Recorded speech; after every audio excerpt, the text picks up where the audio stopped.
Rapid urbanization usually involves a rise in the number of apartments. As conversion to concrete jungles continue, some villages and small towns in the capital are left behind in the process. But now some are trying to turn things around and provide a new lease in life to these areas. Mok-yeon sheds light on such efforts.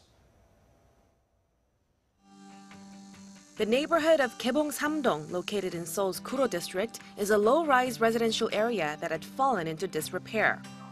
Most of its public facilities, including roads, alleys, and playgrounds, were neglected for a long time. But in recent years, there have been signs of significant change. 2 years ago, this place was deserted. It has since been rebuilt, and it's now a community hall where villagers can take a rest and spend time with each other. At the community hall, the locals can take classes in yoga and singing or learn to make jam from fresh fruit.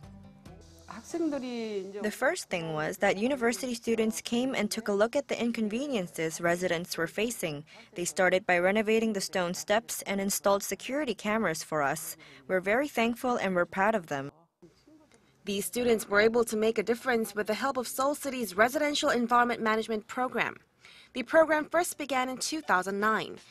It puts on a contest in which university students select underdeveloped areas and submit ideas on how to improve living conditions, which they could get a chance to implement under the guidance of their professor.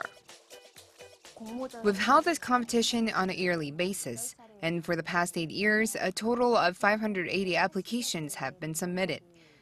Out of those, 8 have been selected and have been turned into real projects. The program doesn't end with the students just handing over their plans. Some participants stay on the villages as advocates, serving as a liaison between residents and city officials.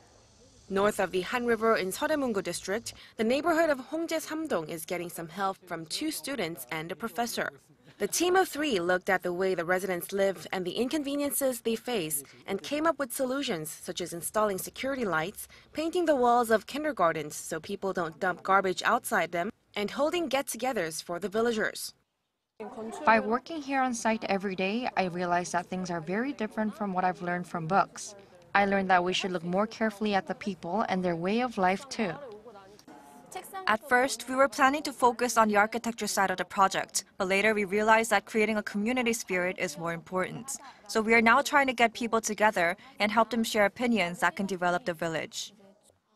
Thanks to the efforts of the team, Seoul City said it will provide some $1.8 million for the development of the village, dispatching experts and installing facilities that could boost the participation of its residents.